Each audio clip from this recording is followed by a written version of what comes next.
కాంగ్రెస్ నాయకత్వ ప్రోత్సాహంతో జరిగిన దాడి. ఈ నియోజకవర్గ కాంగ్రెస్ నాయకులు కావచ్చు, రేవంత్ రెడ్డి గారు మాట్లాడే మాటలు, ఆయన రెచ్చగొట్టే విధానాల వల్ల జరిగినటువంటి దాడిగానే బీఆర్ఎస్ పార్టీ చూస్తుంది.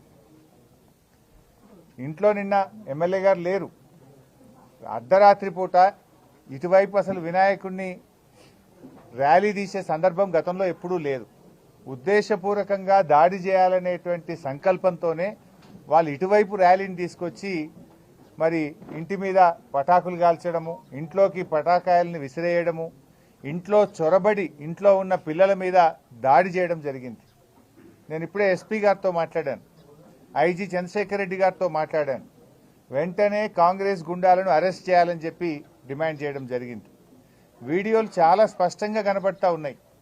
రాత్రి అక్కడికి చేరుకున్నటువంటి పోలీస్ హెడ్ కానిస్టేబుల్ వీడియో తీస్తున్నాడు కాంగ్రెస్ గుండాల యొక్క అకృత్యాలను, వాళ్ళు చేస్తున్నటువంటి తప్పుడు పనులను వీడియో తీస్తుంటే ఆ హెడ్ కానిస్టేబుల్ మీద కూడా దాడి చేసి ఆ హెడ్ కానిస్టేబుల్ చేతిలో నుంచి ఫోన్ లాక్కొని హెడ్ కానిస్టేబుల్ నెట్టేస్తే ఆయన జారి కింద పడిపోయింది. మరి ఒక విధులు నిర్వహిస్తున్న పోలీస్ కానిస్టేబుల్ మీద కాంగ్రెస్ గుండాలు దాడి చేస్తే ఆ హెడ్ కానిస్టేబుల్తో పిటిషన్ తీసుకొని సూమోటో కింద 307 కేసు పెట్టాలి కదా.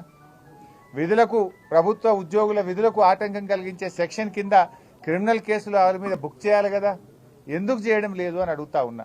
అంటే మీరు ప్రజాస్వామ్యాన్ని రాష్ట్రంలో ఉంచదలుచుకోలేదా?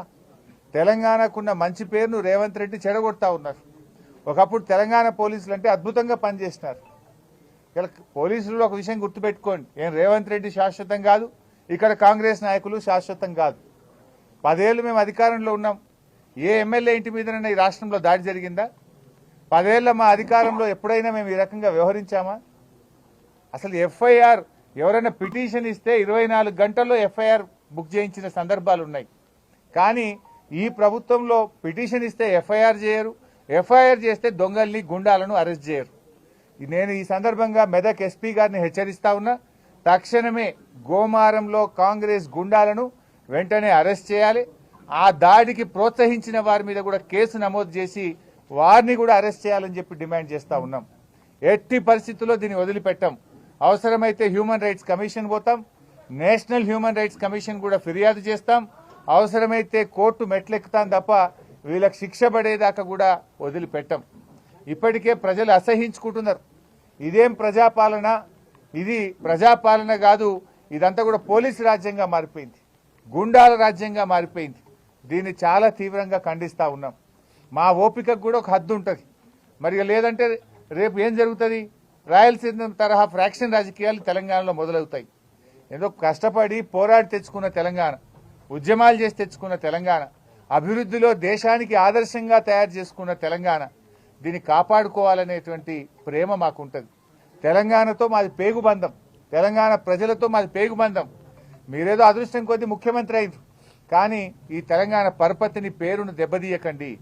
లా అండ్ ఆర్డర్ మెయింటైన్ చేయండి, తప్పు చేసిన వారిని శిక్షించండి. గోమారం ఘటన మీద ఉన్నత స్థాయి విచారణ జరిపి తక్షణమే వాళ్ళను నాన్ బెయిలబుల్ సెక్షన్స్ పెట్టి అరెస్ట్ చేయాలని చెప్పి మేము డిమాండ్ చేస్తున్నాం. మీరు ఇంట్లో చొరబడి దాడి చేసినారు, రేపు మేము అదే చేస్తే ఏమవుతుంది? రాష్ట్రంలో లా అండ్ ఆర్డర్ ఏమవుతుంది? ఎవరు దీని వెనుక ఉన్నారు? ముఖ్యమంత్రి గారు కూడా ఆలోచించుకోవాలి.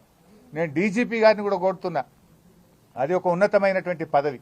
ఆ పదవిలో ఉన్నప్పుడు చట్టబద్ధంగా వ్యవహరించాలి, రూల్స్కు అనుకూలంగా వ్యవహరించాలి.